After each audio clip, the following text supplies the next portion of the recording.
Le New York Times affrontera des avocats de l'UE devant la plus haute juridiction de l'Union en faisant valoir que la Commission est légalement tenue de divulguer ces messages.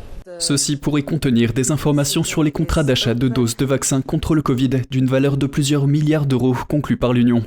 L'affaire a été déposée le 25 janvier et publiée lundi sur le registre public de la Cour de justice des communautés européennes, mais aucune information détaillée n'est encore disponible en ligne. 2 personnes informées ont confirmé les détails de l'affaire à Politico. Le New York Times a refusé de commenter l'affaire, en indiquant « Le Times dépose de nombreuses demandes de liberté d'information et maintient un dossier actif. Nous ne pouvons pas commenter pour l'instant l'objet de cette action en justice. » La Commission européenne n'a pas immédiatement répondu à une demande de commentaire. L'action en justice fait suite à une enquête du médiateur européen Emily O'Reilly, datant de janvier 2022, qui a identifié un cas de mauvaise administration dans les tentatives de la Commission de récupérer les SMS, suite à une demande d'accès public du journaliste de netspolitik.org Alexander Fanta. L'enquête du médiateur a révélé que la Commission n'a pas explicitement demandé au bureau du personnel de la présidente de rechercher les SMS.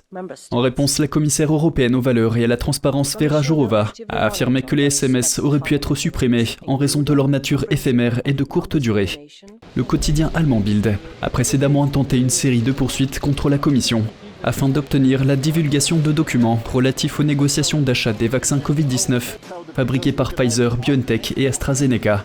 Bien que plusieurs de ces requêtes aient été rejetées par les tribunaux, Bild a obtenu certains documents relatifs aux pourparlers, notamment la correspondance par courriel à partir de juin 2020. Aucune information sur les contacts antérieurs de von der Leyen avec le PDG de Pfizer, Bourla, n'a toutefois été révélée à la suite de l'action en justice de Bild.